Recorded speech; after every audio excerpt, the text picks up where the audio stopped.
What's going on, everyone? Finally back at the shop, and it feels really good. I feel like I've missed a lot, even though I missed a lot, but I'm happy to be back. It looks like Evan and Cody are already working on Evan's car. You saw from the GoPro footage a little bit earlier what it is, the kind of the cool homage to it of like his old first Civic with it being that color, and then obviously his hatch.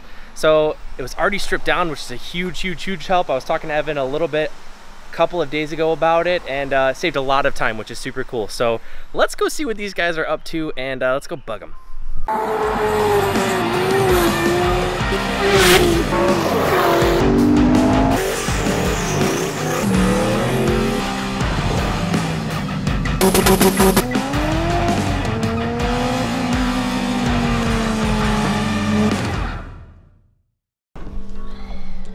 Coming in, oh, it's a little dark, and of course there he goes. Oh boy, you guys are already at it. Arts and crafts. Arts and crafts. it's a good way to explain it. Arts and crafts. Evan's in here already working on it. Oh, it's a little dark. Hold on. There it is. How's it going? What's up, man? It's been a while. Yeah, it's been, I already forgot, probably a month. Wait, no, it's not been a month. It's been, I mean, it's 2 weeks, 3 weeks. Probably. I was about to say 2 or 3 weeks. Yeah. So here's your car. Yay, cheese and face. Here it is. Dude, so it's already stripped down. What are you guys doing right now? So, luckily this car was, this is what the interior practically looked like when I bought it. So it was already basically just like the majority of the work that I would have had to do buying like a running car is done. So all I have to do now is just take a wire wheel and get rid of all this primer, paint, and some of the seam sealer out, so Cody can weld the base plate. So you're basically, it's coming in, you guys are going to do the cage. Yep. Big boy cage? Huh? Big boy cage? Oh yeah, it's getting... Not that your cage wasn't big boy before, but... No, that wasn't a big boy cage. I mean, that was just a roll bar, just for budget reasons. Also because I was able to run like Empire Hillclimb with also just time. Yeah, time too. Because that was Pikes Peak here for me. Yeah. You've had it for that long. I've had it for I think Yeah, it was 3 years. Yeah, so I had it for 3 years. So, yeah, just due to time and budget, I just did like a 4-point roll bar, but now that I have the time and Cody is now available and graciously able to weld in a full cage for me, we'll be able to get it done. Even more safe this time around. So let's say I'm excited to see it. I mean, just because like we see what he's done with BCs and stuff and how crazy that is, so I'm excited to see it actually as like a full process, because I was not able to witness that. So this is gonna be sweet. I'm excited. Absolutely, yeah, me too.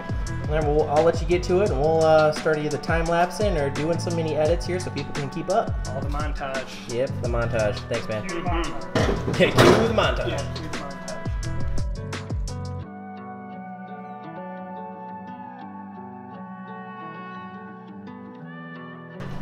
So my little arts and crafts project is building templates for the base plates. So if you weld a cage right to thin sheet metal, if you roll over, the cage is going to punch through the floor. So you have to spread out the load so that way it won't punch through the floor.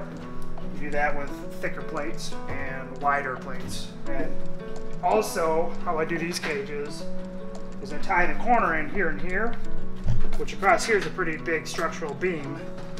So it just ties in more of the chassis for rigidity and strength. Okay. And then I transfer these to steel. Gotcha.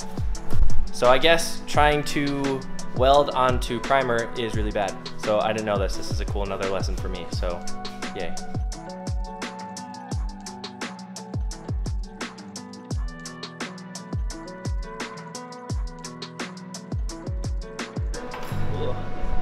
All right, Evan, I noticed that you've got some cardboard in your hand, and I noticed that you were working on strut towers over there. What are you doing, Mr. Donut? So, I am making base plates for the roll cage. So, what we're doing here... So let's say there's that one. So, basically what I did is I just cut this template out and tried to mimic this strut tower top portion right here, and basically just cut it out of cardboard. And what this is going to do is be a pickup point or a node for the roll cage for all the drop bars, crossbars of the cage to pick up right here.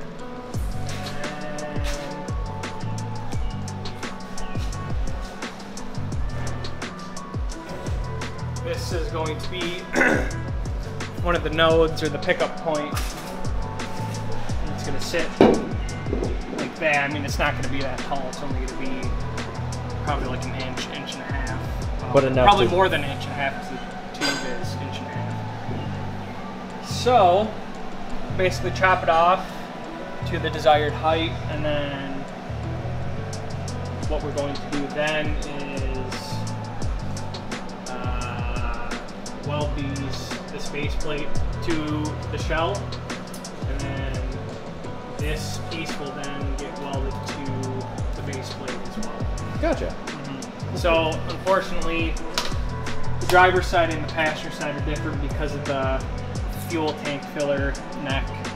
So I just took and just traced out this one, because this one's done. Just traced it out, and then I just have to slightly modify, shave it up a little bit. This one to fit, which is pretty much done. Sweet. Well, sweet. Thanks for explaining that. Absolutely.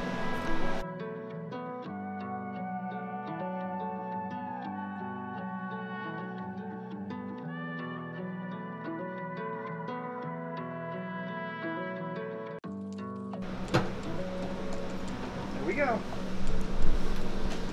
Ta-da. Day 2. What's going on, everyone? Another day. I think Cody's already working on the cage for Evan's car. Let's go see what he's doing. Already working. Cody, what are you doing? Bending a template inside the car, so that way when I pull it outside the car, I know what to bend the main hoop to. Okay. That looks like some tedious stuff. Oh, no. It's a good guide. It's the best way to do it. Oh, now we have an exact template of how it fits in the car and then where the bends go. Nice. It's pretty tight on the bottom, and I'll just get that measurement from the car. Okay. There we are. There it is.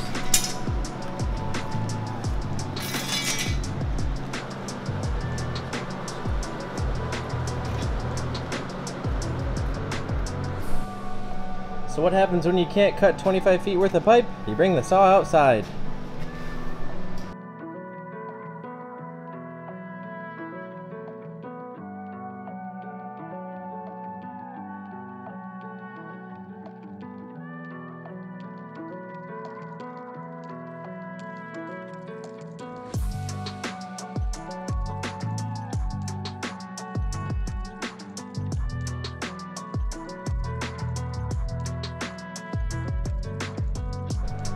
The trick to getting bends properly done the first time around is, one, to know your tools, and then you need to have grab marks. I basically mark where I want the pipe to be at right there when I start the bend. That's what this mark was. So then from there I can measure from there until the bend starts, and then I can accurately place where the next bend is going to be, and you can judge how much straight there's going to be. It's really kind of a pain in the butt. Trying to be careful to not let that pivot, that way it stays on plane. Okay.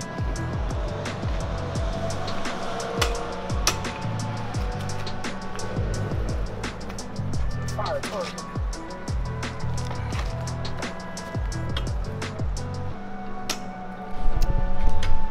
Cody also mentioned that this is a lot easier when he did it in the winter than right now because, yeah, it's kind of hot.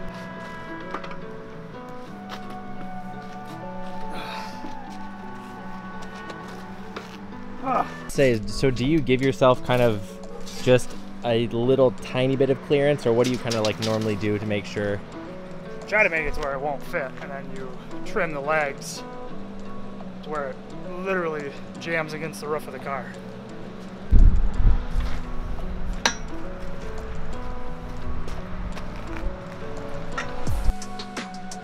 double check the height of the car. It's 44 inches. So just eyeballing here. Measure there.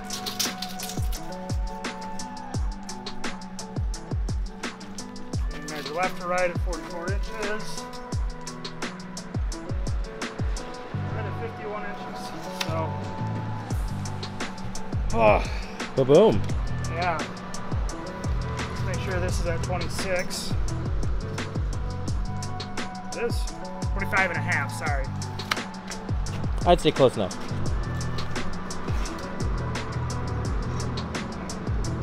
Side matches too, we're good. Alright, let's go see if it fits in the car. I gotta cut it down to length, so